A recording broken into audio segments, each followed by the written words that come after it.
So in this video, we're going to be going over the different Safariland levels. We have Safariland level 1, 2, 3, 4, and an honorable mention at the end. Now we're going to be going left to right, and really the main reason I wanted to make this video is because a lot of people don't understand how the retention levels work and how to use Safarilands, or they don't understand what Safariland might be better for them than, a different option. So I'm going to be going over this, and we're going to be going over everything Safariland. So the first holster is a Safariland level 1 holster. This Safariland holster is a 7378-832 holster for a Glock 9 or 40 caliber with a light. This is going to run you about 50 or 60 bucks. This is an ALS holster, which stands for automatic locking system. So what that means is when you take a gun and you put it in the holster, it automatically locks. You do not have to do anything other than get the gun into the holster to lock it. To release this weapon, you're going to push back on this lever right here, and that releases the gun. The way this works is this little piece down in here, it's going to be hard to see, hooks onto the ejection port and retains the weapon very well. This is probably one of the best starter Safarilands because they run about 50 or 60 bucks, and this can accommodate like 10 different guns in just this one holster and 5 or 6 different lights that I know of. Which is why I bought it. This was my first Safariland. Very cool. This is a 7000 series, so what that means is it's going to be cheaper and less durable. So you can see here that I can squeeze this whole holster with enough pressure. So that is a level 1. The pros to a level 1 is you get a faster, more consistent draw. The cons is you get less security. Personally, I opt for level 1 holsters simply because you get a faster, more consistent draw. I am less concerned about somebody taking my gun than I am about me not messing up my draw and getting to my gun when I need it. The next holster is a Safariland level 2 Taser holster or EDW holster. Now this is, bear with me here, because this is a 6520-64 Safariland level 2 SLS holster. Now, SLS stands for self-locking system. I believe I bought this for 50 or 60 bucks used off of eBay and use it for my Taser X26. So the way you open an SLS holster is you come up here to this shelf and you push down, as you can see there. Once you push down, you then push forward, which opens up the hood and allows you to insert a weapon or draw a weapon. I have a Safariland QLS fork on here, by the way.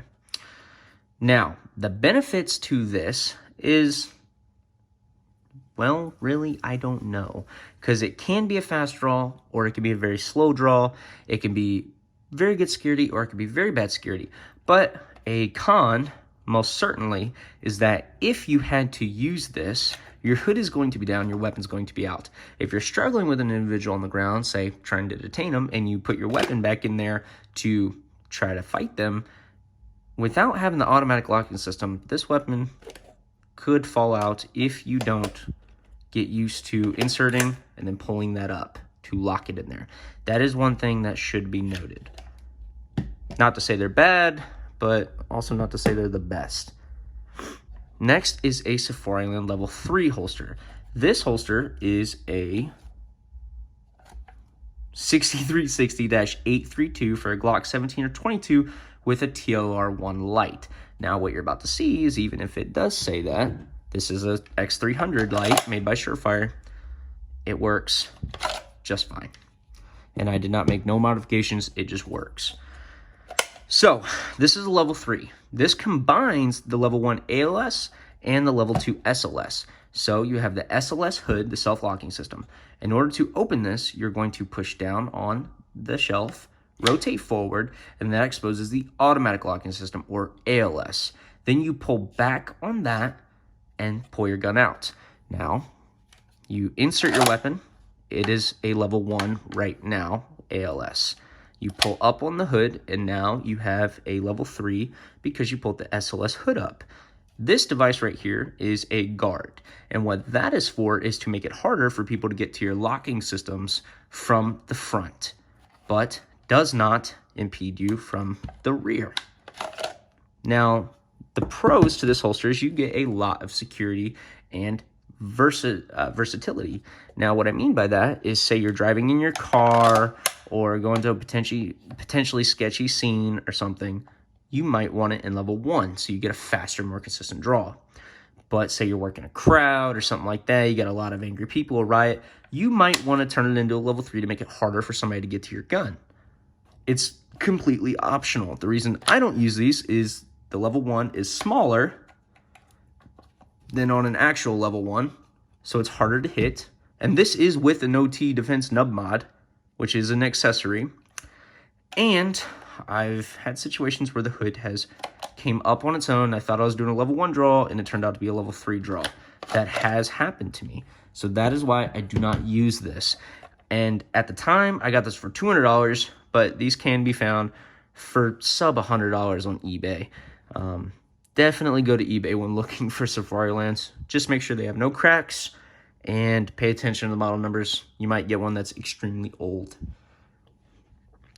This is a Safariland level 4. I did not know this existed. This is why I made this video, because I came across it, bought it for like 20 bucks or something crazy like that, I don't even remember, and was completely amazed by how ridiculous this holster is.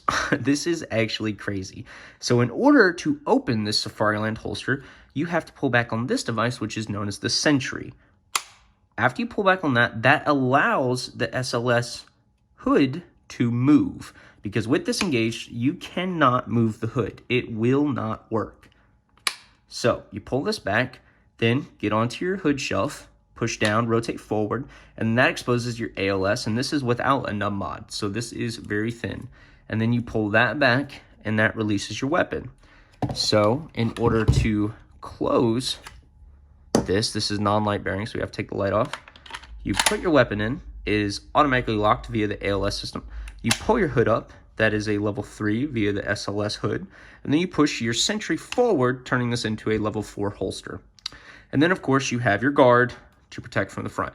This is extremely overkill. This is a ridiculously slow draw and ridiculously high security. I cannot think of any potential situation where this is good whatsoever. It's just dumb. I do not like it. I do not support it, but you can do as you wish with your money. Next is the honorable mention. This is not a new level per se, but this can confuse some newcomers. So this is known as an RDS holster.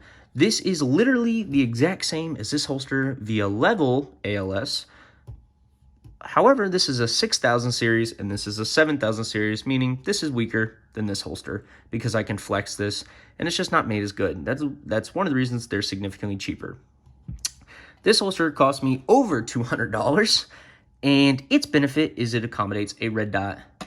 If you push this hood, you will find a little shelf where a red dot would sit when you put your weapon in there.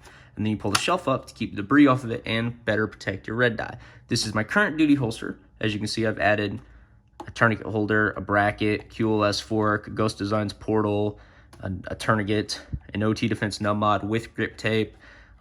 I've added quite a lot to this. And I love this holster. But by far, this holster gives me the absolute fastest draw that I've ever had.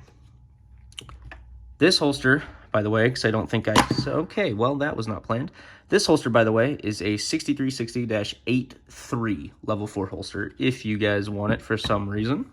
And this holster is a Safariland 6390 RDS level 1 ALS holster.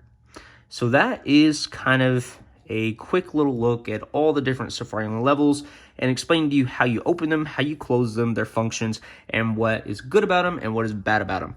Hopefully this helped you guys choose your Safariland holster and educated you guys a little bit and maybe taught you about the level 4 because I did not know that existed. And if you guys liked the video, like, comment, subscribe, and I'll see you guys in the next one. Thank you for watching.